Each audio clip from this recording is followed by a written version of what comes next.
আসসালামু আলাইকুম প্রিয় চাকরি প্রত্যাশিত ভাই বোনেরা, আজকে আমরা আলোচনা করব এনজিও লিখিত ভাইবা পরীক্ষার সবচেয়ে কমন ও গুরুত্বপূর্ণ প্রশ্ন।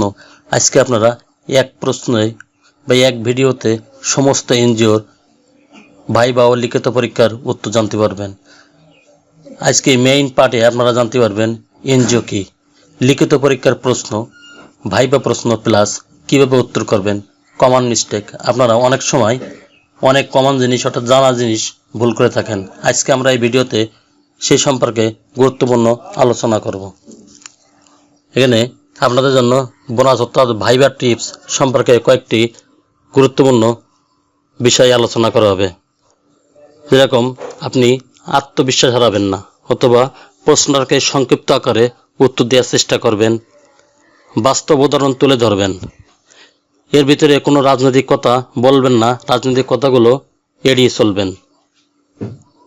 ভাইবা পরীক্ষার মডেল প্রশ্নের কিছু গুরুত্বপূর্ণ উত্তর। এই প্রশ্নের উত্তরটি আপনি 30 সেকেন্ডের ভিতরে দিবেন। যেরকম এনজিও নন গভর্নমেন্ট অর্গানাইজেশন, এটি একটি স্বেচ্ছাসেবী ও অলাভজনক প্রতিষ্ঠান যা সমাজের উন্নয়নমূলক কাজে সরকারকে সহযোগিতা করে। যেরকম বাংলাদেশের ব্র্যাক, আশা ও গ্রামীণ ব্যাংক এর উজ্জ্বল উদাহরণ। আপনি কেন এনজিও ক্যাডার হতে চান? আপনাকে যদি এমনভাবে প্রশ্ন করা হয়, আপনি এর উত্তরটা কিভাবে দেবেন? আপনি এর উত্তরটা দেবেন, আমি মাঠ পর্যায়ে কাজ করে মানুষের জীবন মান উন্নয়নে অবদান রাখতে চাই। এনজিও ক্যাডার আমাকে সরাসরি জনগণের সাথে কাজ করার সুযোগ দেয়, যা আমার ব্যক্তিগত মূল্যবোধ ও শিক্ষাগত ব্যাকগ্রাউন্ডের সাথে সামঞ্জস্যপূর্ণ। প্রশ্ন, মাইক্রো ক্রেডিট ভালো না খারাপ? এই প্রসঙ্গে যদি আপনাকে প্রশ্ন করা হয়, আপনি খুব সুন্দরভাবে এর উত্তরটি দিতে পারবেন। মাইক্রো ক্রেডিট এর ভালো ও খারাপ দুই দিকই আছে। সঠিক প্রয়োগ করলে এটি দারিদ্র্য বিমোচনে কার্যকর হবে, তবে অতিরিক্ত সুদ ও নজরদারির অভাবে এটি ঋণের ফাঁদে পরিণত হতে পারে। এনজিও নিয়ে আলোচনা কেন হয়? আপনারা অনেক সময় দেখি এনজিও বিষয় নিয়ে জনসাধারণের ভিতরে অনেক আলোচনা হয়, এটি কেন হয়? এই বিষয়ে প্রশ্ন থাকলে আপনি উত্তর দিতে পারেন, বিদেশি অনুদানের উপর নির্ভরশীলতা, স্বচ্ছতার অভাব, কিছু ক্ষেত্রে জবাবদিহিতা কম থাকার ফলে এনজিও নিয়ে আলোচনা হয়। এনজিও এমকিউসি লিখিত পরীক্ষার জন্য কিছু গুরুত্বপূর্ণ প্রশ্নের উত্তর, যা আপনারা না জানলে অনেক ক্ষেত্রে আপনারা সিলেক্ট না হইতে পারেন। যেরকম এনজিও শব্দের পূর্ণরূপ কি? আমরা এই তিনটা শব্দ এনজিও, এই শব্দের উত্তর অনেকে জানি না, আজকে আমরা জেনে নেব। এখানে দেখাচ্ছে নন গভর্নমেন্ট অর্গানাইজেশন। এখানে 4টি অপশন দেওয়া আছে ABC, আমরা C number non government organisation. এখানে 2 নম্বর প্রশ্ন আছে, বাংলাদেশ সবচেয়ে বড় এনজিও কোনটি? এখন আপনাকে যদি এভাবে প্রশ্ন করা হয়, বাংলাদেশ সবচেয়ে বড় এনজিও কোনটি, তখন আপনি উত্তর দিতে পারবেন ব্র্যাক। এখানে 4টি অপশন দেওয়া আছে, আশা, প্রশিক্ষা, গ্রামীণ bank, BRAC. D option BRAC.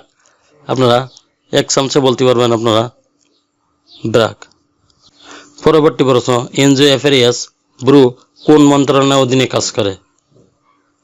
আপনার এই উত্তরটি হবে প্রধানমন্ত্রীর কার্যালয়। এখানে 4টি অপশন দেওয়া আছে, সমাজ কল্যাণ, অর্থ, প্রধানমন্ত্রী কার্যালয়, স্থায়ী সরকার, হবে হলো প্রধানমন্ত্রী কার্যালয়। পরবর্তী কর্ম, এখানে পরবর্তী প্রশ্ন থাকতে পারে, SDGs কার্যকর হয় কোন সাল পর্যন্ত? 2025, 2030, 2035, 2041। এখানে বি অপশনে 2030, তাহলে SDGs এর কার্যকর হবে 2030 সাল পর্যন্ত। 5 নম্বর প্রশ্ন, মাইক্রো ক্রেডিট ধারণা প্রবর্তক কে? এমন একটা প্রশ্ন আপনাকে বলা যেতে পারে। আপনি এর উত্তরটি এ ফজলুল হাসান আবেদ, 2 ডক্টর মোহাম্মদ ইউনুস, 3 আক্তার আহমেদ খান, 4 হেমরতি সেন। এখানে B number doctor Mohammad Yunus. পরবর্তী প্রশ্ন, এনজিওর মূল লক্ষ্য কোনটি? এনজিওর মূল লক্ষ্য, এখানে 4টি অপশন দেওয়া আছে, লাভ করা, রাজনৈতিক ক্ষমতা বা সামাজিক উন্নয়ন, অথবা প্রশাসনিক নিয়ন্ত্রণ। এখানে সি নাম্বার সামাজিক উন্নয়ন। আপনি নিঃসন্দেহে এটা সিলেক্ট করতে পারেন। এখন এনজিওর লিখিত পরীক্ষার জন্য কিছু গুরুত্বপূর্ণ প্রশ্ন। আপনারা যারা লিখিত পরীক্ষায় অকৃতকার্য হন তারা এই প্রশ্নগুলো খুব ভালো করে মনোযোগ সহকারে দেখবেন। বাংলাদেশের উন্নয়ন এনজিওর ভূমিকা আলোচনা করো। দেখেন, ভূমিকা বলা হয়েছে বাংলাদেশ একটি উন্নয়নশীল দেশ। সরকারের পাশাপাশি এনজিও খাতে দেশের সামাজিক অর্থনৈতিক উন্নয়নে গুরুত্বপূর্ণ ভূমিকা পালন করে।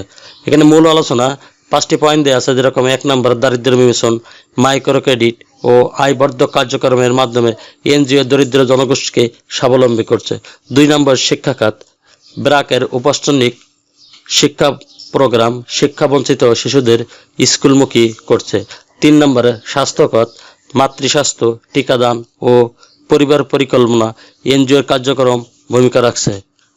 4 নম্বর নারীর ক্ষমতায়ন, নারীদের প্রশিক্ষণ ও ক্ষুদ্র ঋণ ও নেতৃত্ব উন্নয়নে এনজিও অগ্রণী ভূমিকা পালন করছে। 5 নম্বরে দুর্যোগ ব্যবস্থাপনা, যেরকম বন্যা, ঘূর্ণিঝড় ও মহামারীতে এনজিও দ্রুত সেবা প্রদান করে। এখানে আমরা সর্বশেষ বলতে পারি, সরকার ও এনজিও একসাথে কাজ করলে বাংলাদেশে টেকসই ও উন্নয়নশীল নিশ্চিত করা সম্ভব হবে। এই এনজিওতে আপনারা সমস্ত এনজিওর বিষয় নিয়ে এখানে আলোচনা করা হয়েছে। আপনারা খুব সুন্দরভাবে এই প্রশ্নগুলো পড়লে বা জানা থাকলে আশা করি আপনারা যে কোনো লিখিত অথবা মৌখিক পরীক্ষায় অকৃতকার্য হবেন না। আমরা এরকম ধরনের আরও সুন্দর সুন্দর ভিডিও আপনার চ্যানেলে পেতে চ্যানেলটি সাবস্ক্রাইব করে সঙ্গে থাকুন, নতুন নতুন চাকরি খবর সবার আগে আপনার ইউটিউব চ্যানেলে পাওয়ার জন্য। আর যারা অলরেডি সাবস্ক্রাইব করে রেখেছেন তাদেরকে অসংখ্য ধন্যবাদ। আল্লাহ হাফেজ।